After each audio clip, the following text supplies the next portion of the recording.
cost of living keeps going up and our wages don't go nowhere. I'm a father of a family that's being impacted by the minimum wage. You see people who are now looking at, okay, I need to go get a second job because this check doesn't cover my rent anymore. This check, I can't pay my rent and buy food. I can't pay my rent and pay the bill. During this time right now, I'm feeling completely left behind. We deserve to be protected at this time, to demand the respect and the proper protection that we need to get through this. Many of us don't have PTO or any sick time. While associates like me are struggling just to get paid time off to take care of ourselves and our families. If I ended up taking unpaid time off to protect myself and others, I can be penalized or fired. Frankly, the American people are sick and tired of subsidizing the greed of some of the largest and most profitable corporations in this country. Food workers took to the streets of Boston today fighting for a higher minimum wage. Not having the ability to adequately provide for my family and my 4 kids. Trying to balance between, well, I'll skip a couple meals today and I'll be able to go to work. Or I skip a couple meals today and I can pay my rent. During the scariest and most uncertain time of my life, my labor was valued more than my wellness. Billionaires became trillionaires while my family struggled to know where our next meal would come from. It's really sad, to be honest. Pay your workers. Yes! Living wage is $15 an hour.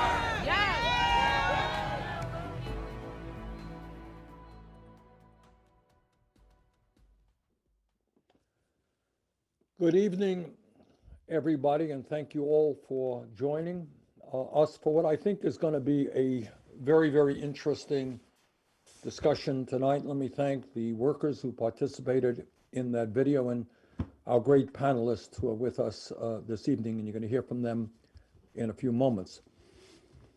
I don't have to tell anybody that we're living in crazy times. We're in the midst of this terrible pandemic.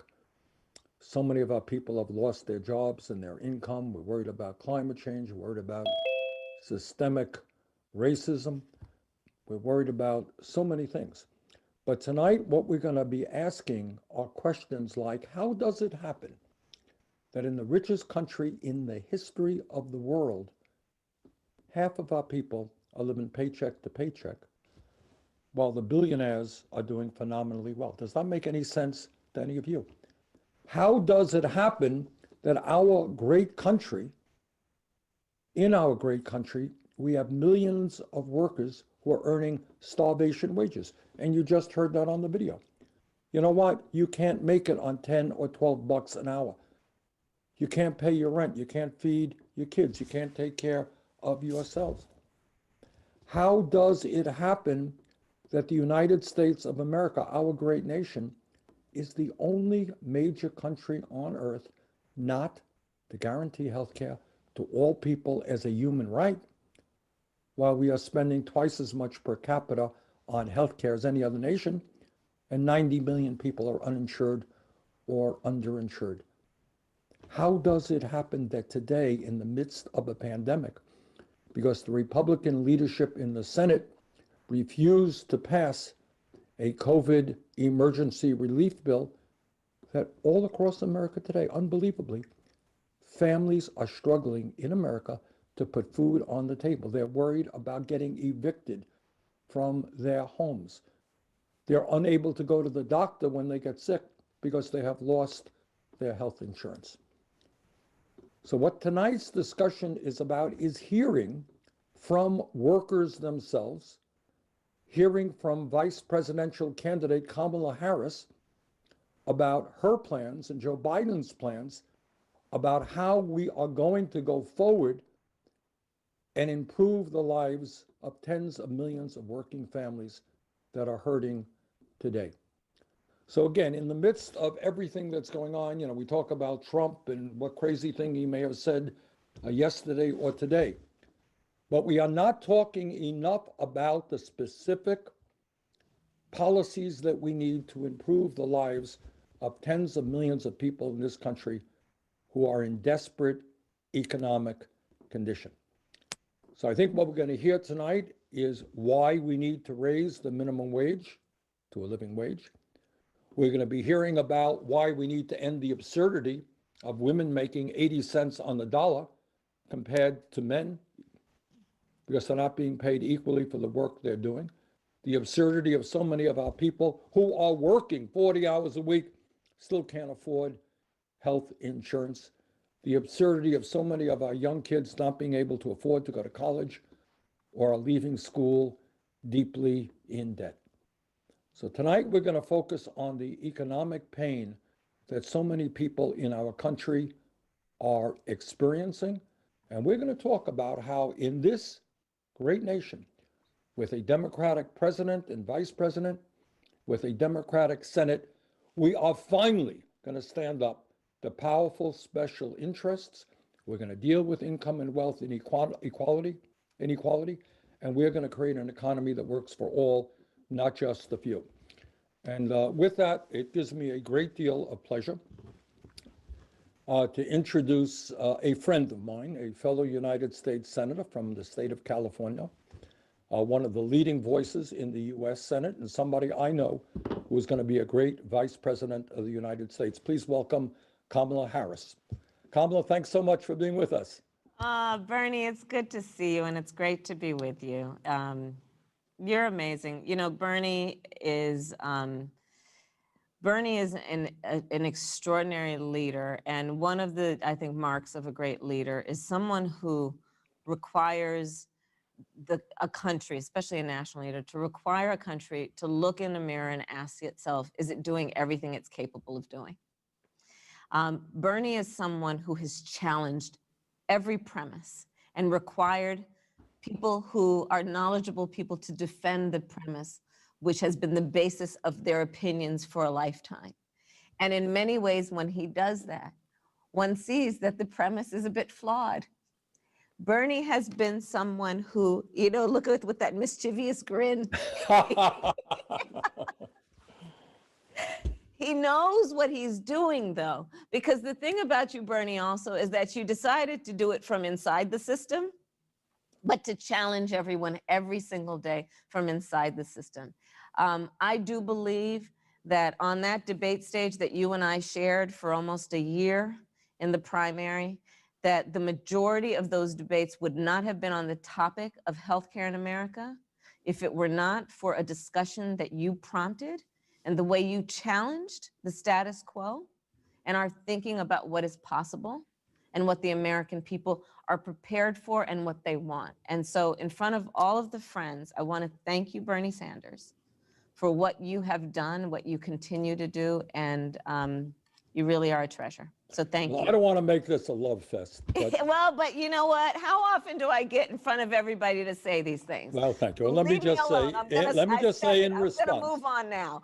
All right. Now I'm going to ask you those tough questions. You ready? Ask me, yes. All right. But before that, I do want to say, you know, when you are in the Senate and the Democratic caucuses, Kamala and I are, we go behind closed doors often for very private meetings, no media, et cetera, et cetera. And what I do want to say to our viewers out there, I have seen Kamala behind closed doors, and I've seen the passion and the decency that she expresses and her willingness to fight for people today who do not have a voice. So Kamala, I want to thank you very much for the great work you've done. All right, let me throw it out to you. Yes.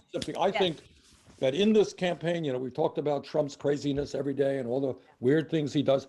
We have not talked enough about, frankly, what our agenda is. You and Joe get elected, God willing. What are you guys going to be doing to help the tens of millions of working people in this country who are living in economic desperation? What's the agenda out there? Right. So, and I really appreciate you framing it that way, because enough of talking about that guy. Let's just move on to what we're going to actually get done. So, I mean, first of all, we cannot overlook in any way the big thing in front of us, which is the impact of this pandemic on the economy and on working people. But in so many ways, Bernie, I think that the pandemic has really been an accelerator, meaning it has, for folks who were doing badly before, they're doing even worse now. And it has then put a magnifier on the inequities that have long existed. For example, the inequity, the injustice, the immorality of not paying all workers sick leave. not giving paid sick leave, not giving paid family leave to all workers.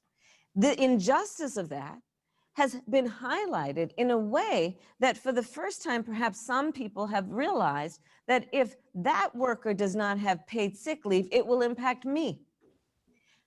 And, you know, so however we get there, but let this be a moment of reckoning then, that as a country, that is part of what has been flawed that we need to fix. Joe and I are committed to paid sick leave and paid family leave.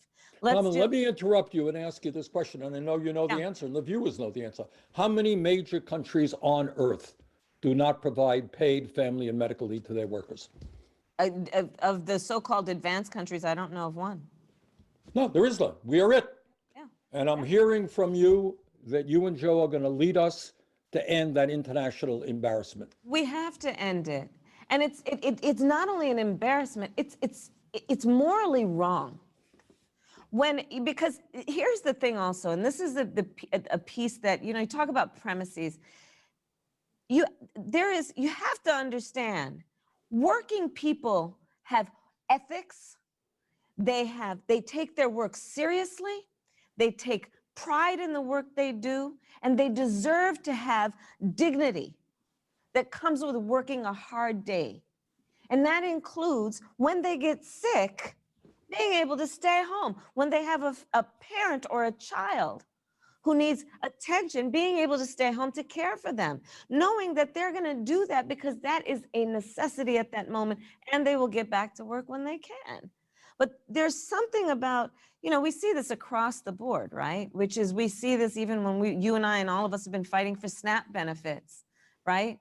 For you know, SNAP benefits, we used to call it food stamps. Why do people need SNAP benefits? Because they're hungry. And then there is a suggestion we have heard in certain circles, well, if you extend this, they won't know what to do with the money, because there is also this ugly premise that people who are low income or poor choose to be that way, or don't have the same ethics everyone else has, or are irresponsible. And this is part of what's wrong with the way we have crafted economic policy when it comes to what is just right and morally right on a global scale. Our audio, you know, the platform, in addition to just what's right within our own hearts and minds about treating workers with dignity and respect. Minimum wage. I mean, you said the point of it, and also pay equity. It is still the case that women are not paid the same amount as men for the same work. And then when you start looking at Black women, Latinas, Native women, the numbers are even more stark. Right. And let's look at when we just increased minimum wage to $15 an hour, 1 in 3 women will benefit, 1 in 3 Latinos will benefit, 4 in 10 Black workers will benefit. And you and I both know, by the way, raising the minimum wage is about the floor, not the ceiling. But it is what we need to do to at least move this thing forward and pay people the value of their work. So what I'm hearing from you, so I want everybody to hear it, you and Joe are committed to fighting for at least a $15 an hour minimum wage. Yes, absolutely, yes. But also, fighting. Well, let me go to another area that we need to talk about. You know, mom and dad go to work today. They can't find decent, quality, affordable childcare. What do you guys propose to do about that? No family should pay more than 7% of their income in child care, period.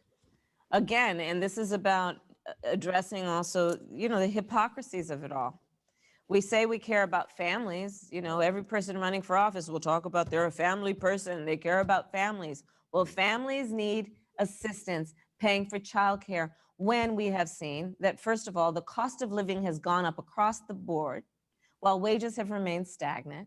When we see that in many places we're looking at childcare deserts, or we're looking at childcare being in some places more expensive than college. That's right. So these are the things that we have to do. And again, everyone benefits. Everyone benefits when any family has the ability to provide for the essential needs of the children in their home and of everybody in their home who needs that kind of assistance. But in addition, we're also going to put in place universal pre-K for 3- and 4-year-olds. And that, again, the studies are clear, and the human experience tells you when our youngest children have that, and we're not just talking about daycare, but actually education programs for our youngest children. They have a leg up. And, you know, people who come from wealthy families have the resources to do that kind of thing anyway, but it should be available to all of our children, knowing they all have equal capacity to achieve whatever their dreams may be, but they don't have equal resources. And that, again, is the point of equity, not just equality. Right. All right, Kamala, let me ask you this.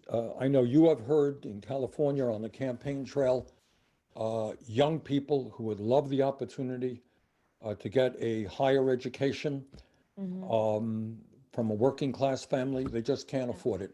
What ideas do you and Joe have to make it easier for young people, or anybody for that matter, to be able to get a higher education? And how are you going to deal with the level of student debt that we are seeing today? Great. Any student coming from a family that makes less than $125,000 a year can attend a public four-year college or university for free, including an HBCU, including a private HBCU or minority serving institution. In addition, so many of our bright minds, they graduate college with student loan debt, but they want to pursue a profession that is a profession of service, of public service. And so we also are committed for anyone who comes out of school and goes to a job that pays less than $125,000 a year, we'll erase their debt. Wow. Yeah, and because listen, and by the way, Bernie, this is not just about what is right to do to encourage our students, well, encouraging bright minds to pursue an education that will allow them to be productive and contribute to society, but it is also what we have the capacity to do to create economic stimulus. Because think about that. We're also looking at when we get rid of that debt, that student loan debt, that gives those students the ability to also take advantage of the fact that we're going to give a $15,000 tax credit to first-time home buyers for down payment and closing costs. So can you imagine the number of students that right now are coming out of college with student loan debt? They don't know if they'll ever be able to buy a home. They're questioning whether they can ever afford to have children, and what it would mean to create a much more productive environment if we relieve them of that debt, if they go into jobs that don't pay more than $125,000.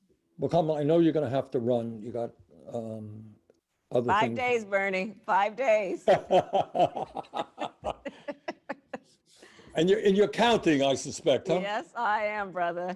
All right, you're doing a great job. And I just want to summarize for all of the viewers out there. I don't think we have discussed it enough, but you heard Kamala outline briefly the Biden economic proposals and what it means for working families. This is no small thing. Raising the minimum wage is a wage increase to $15 an hour, a wage increase for 40 million workers, equal pay for equal work, creating millions of good paying jobs. We didn't get into this, rebuilding our crumbling infrastructure, making public colleges and universities tuition free for families under 125,000, and going a significant way to cancel student debt, universal child care and pre-K for 3- and 4-year-olds. This is an enormous step forward for working families and for the little children of our country. So I think when we go to vote, I know, it's one thing to be talking about Trump all of the time, and that's fine. But it's another thing to be talking about what we have got to do to improve the lives of tens of millions of people who today are really, really hurting. And I just want to thank Kamala for the great campaign that she is running, and I look forward to working with her in the months and years to come. Kamala, thanks so much for being with us and for the work you're doing. Thank you. You take care. See you soon. Okay, you too. Bye. Okay. All right. Let me now introduce somebody who, at least in my part of the world, does not need much of an introduction. Mary Kay Henry is the president of the Service Employees Union, one of the large and great unions in this country. It is a union that has helped lead the way for Fight for 15. It's a union that believes in Medicare for all. It's a union that believes in criminal justice reform and immigration reform. It is, as I mentioned, one of the great unions in this country. So Mary Kay, thank you so much for being with us. And the microphone is yours. Thank you, Senator Sanders. I'm so proud to join you with the 2 million members of SEIU and the millions more fighting for 15 in a union. And you made a decisive difference in 2016 by taking up the $15 demand that we began with so many years ago. And here we are talking about passing the $15 minimum wage when we elect Joe Biden and Kamala Harris. And it's great to be here with Care in Action and NELP and all the essential workers and their families who are listening today. You and I both know that essential workers have been putting their lives on the line to keep our country running. We treat the sick, we teach our children, we care for our elders, we clean and protect public spaces, and yet essential workers are completely fed up with the current administration. And we have had it with police violence against Black communities, the COVID crisis, and the economic depression that followed. And each of these crises, together with the climate crisis, has made it crystal clear that we are not going to return to normal. And it's no accident that people of color have been on the front lines of these crises and are being hit the hardest and are risking their lives for less than $15 an hour. And you and I see the very people fighting back every day with hope and determination. And we've made a crystal clear decision that we refuse to return to normal because normal never worked for us. And we're pulling out all the stops to elect Joe Biden and Kamala Harris and progressive champions up and down the ballot who are going to fight alongside with us for racial and economic justice. And that's why we're so incredibly thrilled 5 days out that Joe Biden and Kamala Harris support 15 and the right for all working people to join together in unions no matter what job they do. Mary Kay, if I can interrupt you, one of the things I didn't get into with Kamala is the fact that Joe Biden and Kamala believe very strongly in the need to grow the trade union movement, to make it easier for workers to join unions. What will that mean for ordinary workers in your judgment? Well, the proposal that we are incredibly excited about is 3 million caregiving jobs, some in elder care, that home care worker jobs and child care worker jobs that we're proud to stand in solidarity with iGen Poo and the National Domestic Workers in making jobs, Bernie, that have never been valued, that were paid some minimum wages in a lot of cases, excluded from overtime, excluded from Social Security because of a racist compromise that was made in the 30s. We are going to make sure that Black and brown and immigrant women get included for the first time in the history of the nation. And that's a proposal from Joe Biden to invest in a caregiving economy. And that will have dramatic impact for jobs like fast food and airport workers all across the service sector in the US. And that's incredibly exciting in how we will imagine growing the economy for everyone, so that underpaid nursing home workers like Lorman Laird, who's going to speak later, are going to get the PPE they need because they would have the right to join together in a union and bargain with their employers to make sure that they were protected on the job. And airport workers and fast food workers like Chris Cardona, who we're going to hear from, will get a seat at the table to bargain a better life with the biggest multinational corporations that are earning record profits, but paying poverty wages to their frontline essential workers. And I just think that we are on the precipice of electing champions that we're going to need to stay in the streets and continue to press our movement to make the boldest change possible in this economy. And essential workers are all in to elect candidates like Biden and Harris, and we're not stopping until we win 15 in a union for the 64 million service and care workers all across the US that deserve an equal shot at a better life. And Senator Sanders, I want to thank you for being such a champion in this movement. I want to thank you and for the great work that you and your 2 million members of the SEIU, what you're doing for some of the hardest hit workers in America. So thank you very much. And we are going to move forward, Mary Kay, aggressively after this election. Once Democrats control the Senate and the White House, we are going to move forward aggressively in an unprecedented way to protect working people in this country. So thank you very, very much for all that you do. It is now my pleasure to introduce Ai-jen Poole, who is an award-winning organizer and author and a leading voice in the women's movement. She holds many titles, but is joining us today as the senior advisor of Care in Action, and she is the author of The Age of Dignity, Pushing for the Elder Boom in Changing America. Ai-jen, thank you so much for being with us. Thank you so much, Senator Sanders, for hosting this incredibly important event tonight. We're so grateful to you for your voice and leadership on behalf of workers and in this election.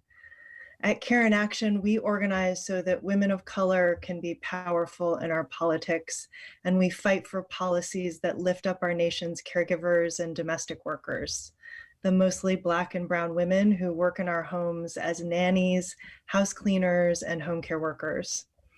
And to all the domestic workers and caregivers who may be out there watching tonight, we see you and we honor the essential work you do to care for the families of this country, including your own. Before there was a pandemic, there was an epidemic of low-wage work in America, where millions of workers worked incredibly hard and could not pay the bills, as the senator said earlier.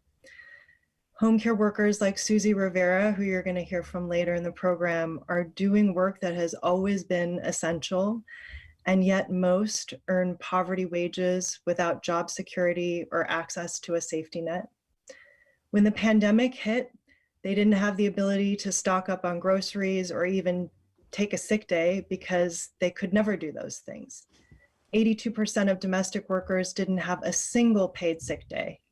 90% of domestic workers lost their livelihoods in March. And those who continued to work as essential workers did so without PPE, without hazard pay, without access to testing or treatment, and many lost their lives. And that is why we are fighting and organizing as if our lives and our livelihoods depend on it, because they do. This election is about the difference between an ongoing, drawn-out, full-blown depression for domestic workers and all kinds of low-wage workers in this country, and a very different path. Imagine a future of work where our voices are heard and our work is valued, where we can take pride in what we do and offer our children more opportunity than we have. We can take care of our health and the people we love, and have the time to share in the moments of life that really matter for our families. This is all possible in America, beginning with raising the minimum wage, winning a domestic workers' bill of rights, an essential workers' bill of rights, and a care economy that supports childcare, home care, and paid leave for all workers. The workers of this country are ready, and the people are on our side. The pandemic has revealed to everyone how essential low-wage workers like domestic workers are, how essential they are to our safety, our health, and our well-being. And together with SEIU and all of you, we are building a movement for working people like this country has never seen. And we are going to vote like never before. When workers organize, we change the course of history. We've done it before, and we are doing it now. Well said, and absolutely correct. When working people stand together, there is no stopping that movement. And Ai-jen, I just want to thank you for the extraordinary work you do in representing some of the most oppressed and exploited workers in America. So thank you so much, and it's an honor to have you with us this evening. Our next guest, and I am going to gobble up her last name, is Sadeh Gabriel Selassie, who is with the National Employment Law Project Action. Sadeh is an attorney who advocates for raising the minimum wage and improving workplace protections and lives in New York. Sadeh, thanks so much for being with us. How badly did I do your last name there? No, it was excellent. Well, I wouldn't go that I'm far. not just saying that. Your first name is easier. All right. Yeah. Well, thank you, Senator Sanders. It is really, truly an honor to be here with you and the other advocates and the worker activists tonight. I'm just very, it's thrilling.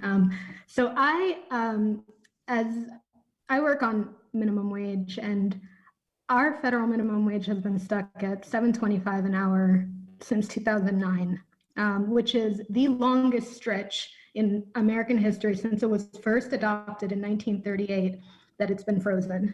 So that's the one side. The other side is that the income inequality gap, as we all know, just keeps getting bigger and bigger, where right now the top 1% own 40% of our nation's entire wealth. Meanwhile, the bottom half of us own just 1%. As you mentioned, Senator, nearly half of people in this country have literally zero savings to fall back on. Literally zero. Shocking. 8 years ago, fast food workers in New York City went on strike. They walked out and they demanded $15 an hour and a union. They were dismissed, if people remember, by politicos and pundits. They were told that their demand was completely pie in the sky, and they were told it's never going to happen. So where are we now? 8 years later, 7 states have passed laws raising the minimum wage to $15 an hour. These are states with big populations: California, New York, New Jersey, Connecticut, Massachusetts, Illinois, Maryland. What does this mean? This means that right now, 1/3 of workers in this country are covered by a law that will eventually get to $15 an hour. So in 8 years, this movement has raised the wage for 1/3 of this country's workforce. Even more states and cities have passed minimum wage laws. Just this year, 24 states and 48 cities raised their minimum wages, the most ever. And this happened because we demanded it, because workers stood up, often facing repercussions. And in the worst economic crisis that most of us have ever experienced, we need to demand a living wage for everyone. We need the federal government to follow these states and cities that have put workers first. Our shared recovery depends on it. Thank you. Sadeh, hey, thank you so much for the great work you and your organization does. Let me ask you a question. Nobody thinks, I introduced the minimum wage bill in the Senate, and if Democrats gain control of that Senate, that will be way up there as one of the first things that we do. Give me a thought as to how many years it should take, in your judgment, for us to go from $7.25 to $15. What would you like to see? Well, what I would say is that the demand for $15 an hour was 8 years ago. That's right. Cost of living has definitely gone up in those 8 years. And the reason why we have so much ground to have to catch up on is because our minimum wage has been frozen for so long. So I would just say, well, I don't have a specific number in mind right now. I would say that we have a lot of ground to make up very, very quickly. Okay, that's absolutely correct. And let me just repeat what Sadeh said. We began talking, workers in New York City, very brave people were marching, I think it was 8 years ago. I was talking about this 5 years ago. And since that point, inflation has taken place. And it seems to me that we've got to move that $15 an hour minimum wage as quickly as we can. So Sadeh, again, thank you for the great work that you and the National Employment Law Project Action do. Our next guest is Lorman Laird. Lorman has worked as a CNA for more than 20 years. He lives and works in Lancaster, Pennsylvania. During the pandemic, he fought for PPE, personal protective equipment, to protect workers and residents at his nursing home. Lorman is a delegate of his local SEIU Healthcare, Pennsylvania. Lorman, thanks so much for being with us. Thank you very much for the introduction, Senator Sanders. Again, I would just like to say it's great to be here with you this evening and great to be joining alongside you with your fight to ensure benefits for everyone and equal pay. This incident, this pandemic has been sort of like the great equalizer, especially within my line of work. We have been taking care of the most vulnerable population in nursing homes, and we have, fought alongside with SEIU to guarantee a paid sick time, job security when people left for being sick. SEIU also provided PPE as well as protection for the hazard pay that so many of us desperately needed. Our residents went through a horrible experience. This, as a healthcare worker, this is probably the hardest thing that I ever had to deal with. On top of losing residents that I've loved and cared for, my mother, who was a resident in the nursing home, also contracted COVID-19, became very, very, very ill, had to be ventilated, and now has returned to pretty much good health. I saw in my shop the employees who were non-medical, meaning not nursing assistants, going above and beyond their normalcy to make sure that the facility was properly cleaned, the residents were properly cared for, and these people are not making affordable wages. I'm very lucky. I have worked as long as I have, and I am paid pretty well for what I make. But it is the people that work under me, the essential workers such as the dietary, the housekeeping. We had housekeepers that went for 2 months with no no weekend off. They just worked because that's what they wanted to do to care for the residents. And it has been an honor and a privilege to actually be able to join them and to fight for them during this experience. I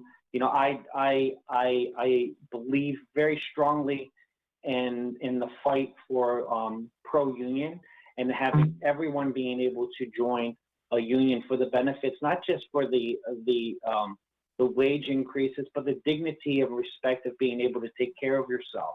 I know that there are healthcare workers who can't even afford to be able to see doctors.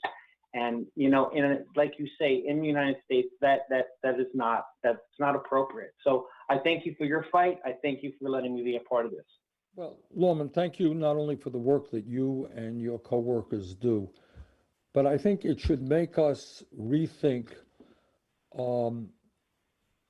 what we call critical and important work in America. I frankly have a hard time thinking of work that is more important and in this moment more dangerous than workers in a nursing home who are doing their best to deal with patients who are clearly frightened, who are frail, and providing them the love and the care that they need. And I think as a nation, we have got to rethink,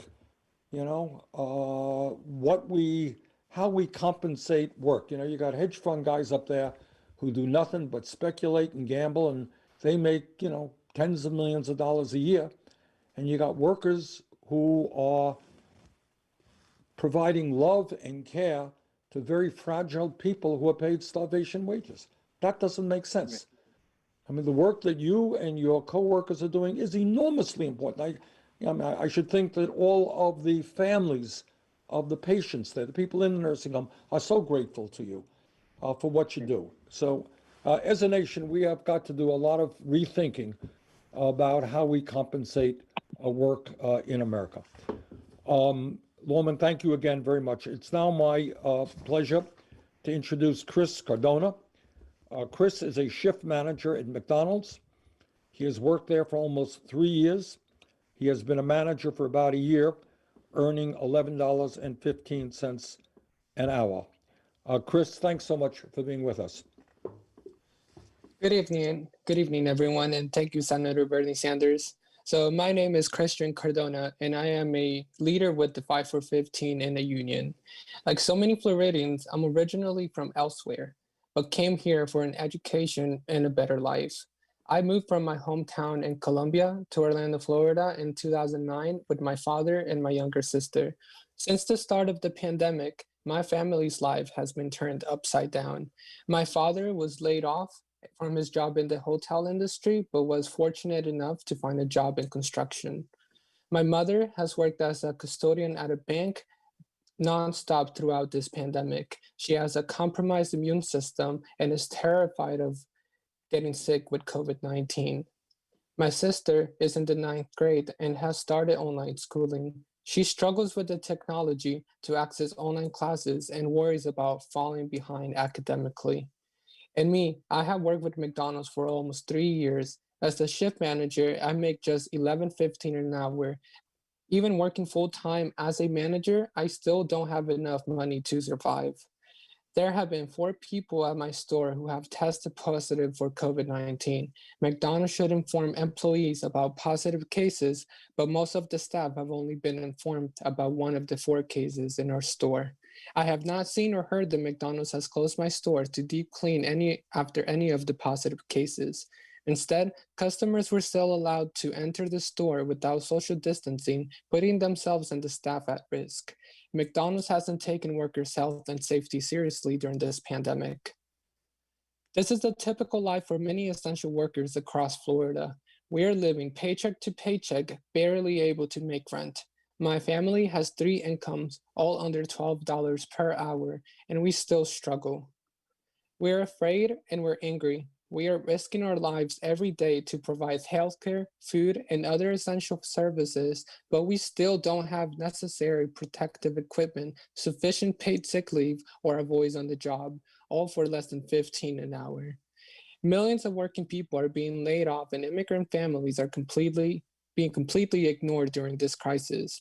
The essential workers you see here today, although our stories may not be exactly the same, one thing we have in common is that we cannot survive on less than $15 an hour. We all want the same things: safety and security for our families, a fair chance at life and a decent life, and a better future. Essential workers deserve to make the living wage. The best way we can make that a reality is by coming together this November and voting yes on Amendment 2 to gradually raise wages in Florida. Amendment 2 will raise Florida's minimum wage from $8.56 per hour to $10 per hour in 2021, increasing by $1 per hour each year until $15 per hour is phased in during 2026. We can win higher wages, and immigrants like me will make the difference in this election. Voting for a better future for essential workers like me and my parents this election makes this election the most important in my lifetime. I'm voting yes on Amendment 2. Thank you. Chris, thank you very much for your courage. And workers at McDonald's and at other fast food places have helped lead the way, and the whole country is grateful for the work that you and other fast food workers have done in standing up for the fight for 15. And as you heard earlier, we are making real progress. The U.S. House of Representatives passed a $15 an hour minimum wage. 8 states have passed a $15 an hour minimum wage. And if we gain control of the U.S. Senate, one of the first orders of business will, in fact, be passing a $15 an hour minimum wage. Workers in America can't make it on 10 or 11 bucks an hour. We need to do better. So, Chris, thank you so much. Our next panelist is Susie Rivera. Susie is a caregiver in New Braunfels, Texas, and has been a caregiver for over 40 years. Before the pandemic, she had to work about 110 hours a week. My God, 110 hours a week. She is the main provider for her household of 5 people. Susie, thank you very much for being with us tonight. Thank you, sir. And it's an honor and a pleasure to be here, Senator Sanders. And thank you for having me and allowing me to share my story. Hello, everybody. I'm Susie. I am a worker leader for the National Domestic Workers Alliance. I live in New Braunfels, Texas, where I have been a home care worker for almost 40 years. Before the pandemic started, I was working over 110 hours, just like Mr. Sanders said, a week. Also, now that the pandemic has hit us, I'm working 80 hours a week. I love taking care of people. I have to work 2 jobs in order to make ends meet. But that's not the same for all of my peers. They don't have the benefit of working the way I work and my hours and the pay I'm getting. But I currently make $15 an hour, and this is not the standard. But many of my friends and peers do not get that pay at the same rate. And unfortunately, many of them have lost their jobs because of the pandemic. But I know they deserve more pay. The financial and emotional toll, the pandemic is weighing on me very heavy. And my wife is immunocompromised, and I am the only one who can go out to work. As a care worker, I am an essential worker, and I have always been an essential worker. All domestic workers have been essential, and they will be, we're essential people. Even before the pandemic, we were essential. Our work makes all other work possible. If we don't work, we don't get paid. But we don't have the luxury of working out of our homes like some people have. We just can't do that. We need domestic workers to be paid what we are worth. We are risking our lives by working during this crisis. But our survival, we have to work to get paid to put bread on the table, and our survival depends on it.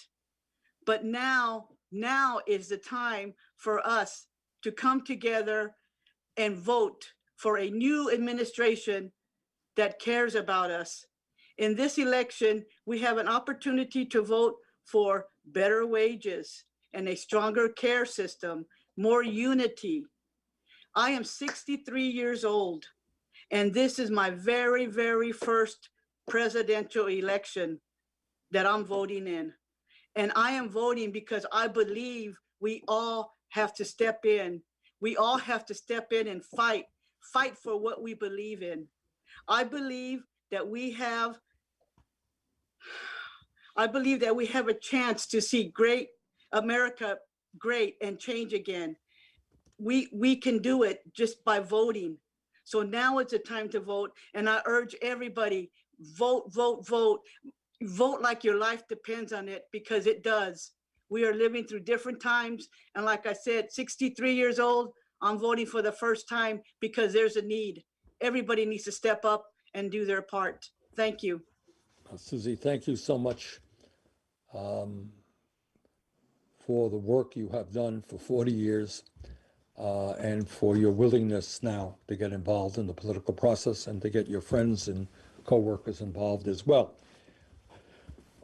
It now gives me a great deal of pleasure to introduce Chrissy Axmere. Chrissy is from Iowa and has worked in restaurants for 15 years and currently is a server in Las Vegas, Nevada, where unemployment obviously has soared as a result of the pandemic. Chrissy, thanks so much for being with us. Thank you very much. So I started working as a server when I was 15 in Iowa. And at that time, the minimum tipped wage was $4.35 an hour. At this very moment, the minimum tipped wage is still $4.35 an hour. In 15 years, that's half of my life, there's been no wage increase. If you were to tell me when I was in high school that the living wage or the wages that people make are the same, I wouldn't believe you. Now I work in Vegas as a server. The issues that people in my city face have always been here. They've just been escalated since March. I myself don't have healthcare, and I've been diagnosed with a lifelong medical condition that requires monthly medication that I pay for out of pocket. I also often avoid acknowledging injuries and pains that I have, because I know that if I see a doctor, it could put me into a debt that I can't come out of. I can't afford anything that should be a necessity. I can't afford healthcare. I can't afford tuition. The price of rent is going up. And my story isn't any different than anyone else's here. My story is the same. I have coworkers who can't afford insulin and they often go without their shots. I know single mothers with 2 kids that don't have healthcare for anyone in their family. And the best they can do is pray that nothing bad happens to anyone. The situation here is only getting worse. 25% of the city is unemployed. We specialize in hospitality, and during a pandemic, there's no job opportunities. 100,000 people are facing evictions in December. With mass layoffs and businesses closing, greedy employers are taking advantage of this. They are now offering $9 an hour, which is the minimum wage here, because they know they can. They know that they have hundreds of people applying for that one position and that they're desperate to keep a roof over their head. Amidst this pandemic, the rent is increasing. So in February, the average cost of a 1-bedroom apartment in this city was $1,100. At $9 an hour, that's 3/4 of your paycheck. Who can survive on that? You can't survive on 3/4 of your paycheck going to rent. And the worst part about this is that they're raising rent. They're raising rent in the middle of a pandemic.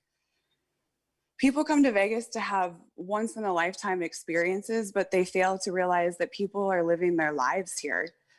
We're surrounded by casinos that have excessive wealth, and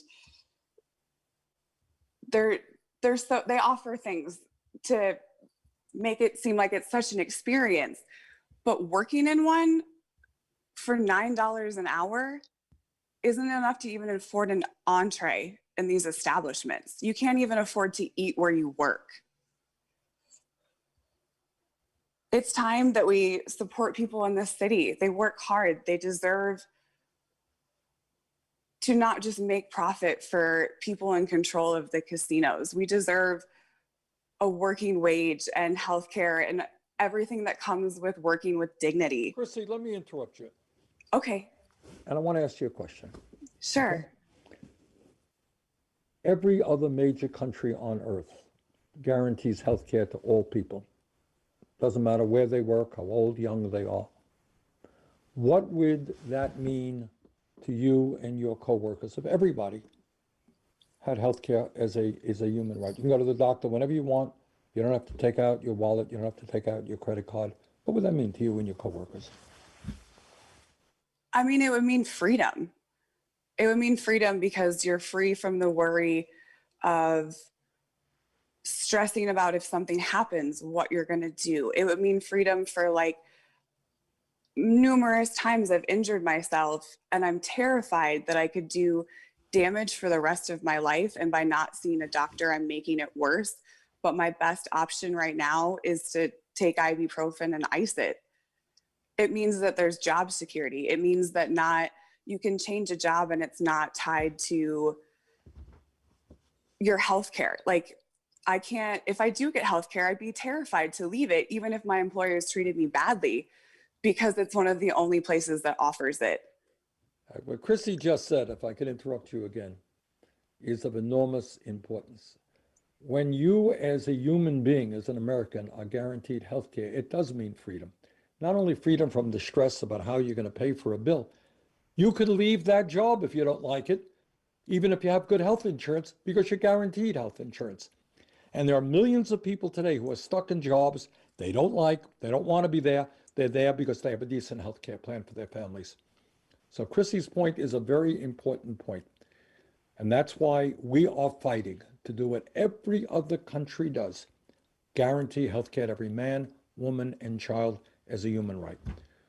So Chrissy, I want to thank you very much, because I think the story that you have told us reflects what many, many millions of working people are experiencing today. So I appreciate your courage in standing up and fighting for justice in America. Thank you. Let me do this. We're almost out of time here. Is Mary Kay, you still with us? Yes, I am. All right. Of course. I'm going to get back to you and ask you a very simple question. And you touched on this in your opening remarks. You know, every day everybody hears all about Donald Trump and this, that, and the other thing. Pushing Trump aside for the moment, what does this election mean for working people, for Chrissy and the other workers who were so kind to be on the program tonight? What does this election mean to working people in the country? Well, I think we just heard Lorman and Susie and Chrissy and Chris break it down for us. It means that workers should earn at least $15 an hour, and your leadership together with everybody in this platform tonight is going to push that and make that a national standard. It means that we need to create good jobs where women's work will be valued for the first time since the nation was born. And Ijen said it beautifully when she said, if we valued women's care work for elders and childcare, it makes everybody else's job possible with peace of mind when our elders are cared for safely at home and when our children have access to good quality care. And those providers like Susie shouldn't have to work 110 hours a week to make ends meet. And she should be able to have one job and a living wage and a secure benefit to care for people in the way she does every day. And it means that we can join together as a nation and rewrite the rules of all the things that separate us based on race and gender, and knock all those barriers down so that we can do what Lorman said, that everybody deserves an equal shot at a secure future and a better future for their children. And I just think the possibilities are endless. And just like the Fight for 15 in a union, leaders didn't care what people said when they made that demand. We have the right to imagine the best for each and every one of us once and for all in this nation. So I think it's a transformative moment for working people, our families, and for communities of color in this nation, and it's ours to seize. We have to seize this moment and require government and corporations to do the right thing by each and every one of us and our families. Well said, and thank you so much for the great work you and SEIU do. Let me just pick up and close the program tonight by thanking all of our great panelists. It is, you know, I'm sure people who are watching can understand that it is not easy for somebody, you know, who's not a politician, you know, not a professional speaker, to get up in front of hundreds of thousands of people and to talk about what's going on in his or her life. That's not easy. So I appreciate all of our panelists and all the people who are doing such important work for workers in this country. And I want to just pick up on a point that Mary Kay made, and to mention, I often, when I speak, I quote Nelson Mandela. And Mandela said something that I think is very, very profound and very timely. He said, and I quote, "Everything is impossible until it is done."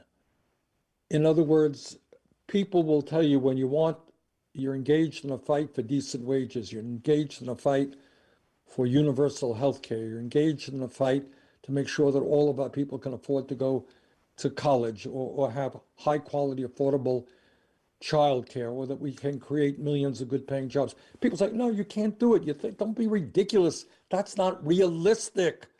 You know, what's realistic is that a handful of billionaires own more wealth than the bottom half of America. What's realistic is that 500,000 Americans today sleep out on the streets. They're homeless.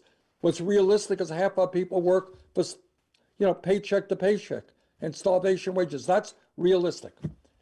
But I think what all of us are saying, we got to get out of that mindset This is the richest country in the history of the world. People should not have to work 40 years in order to make $15 an hour, as Susie did, or not go to get the health care they need, as Chrissy was talking about, or try to survive on $11 an hour, as others have been talking about. So the goal here is to win this election and then to build a kind of political movement that we need to make sure that the Congress and the White House stand up for working families and not just the big money interests. And when we do that, there is nothing that we cannot accomplish. All of the goals that we are talking about, universal health care, decent wages, paid family and medical leave, universal child care, they are not, despite what Trump and his friends will tell you, these are not radical ideas. They exist all over the world. I am 50 miles away tonight from Canada. Everybody in Canada can go to any hospital they want, any doctor they want. They don't take out the wallet, and the quality of care there is as good or better as it is in the United States. So we're not talking about anything radical. We're talking about human rights, human dignity. So we got 5 days left to go in this campaign. Please bring out your friends, your neighbors, your family, your coworkers. Let's get out and vote in state after state. This is going to be a very close election. You can make the difference and do it. Make the difference. Let's win this election for Joe, Kamala, and for all of us. And then let us come together to make sure that we create an economy and a government that works for all, not just the people on top. So let me thank all of the panelists. You did a great job. Let me thank Kamala Harris for being with us tonight. And let's go forward together, win the election, transform the country. Thank you all very much.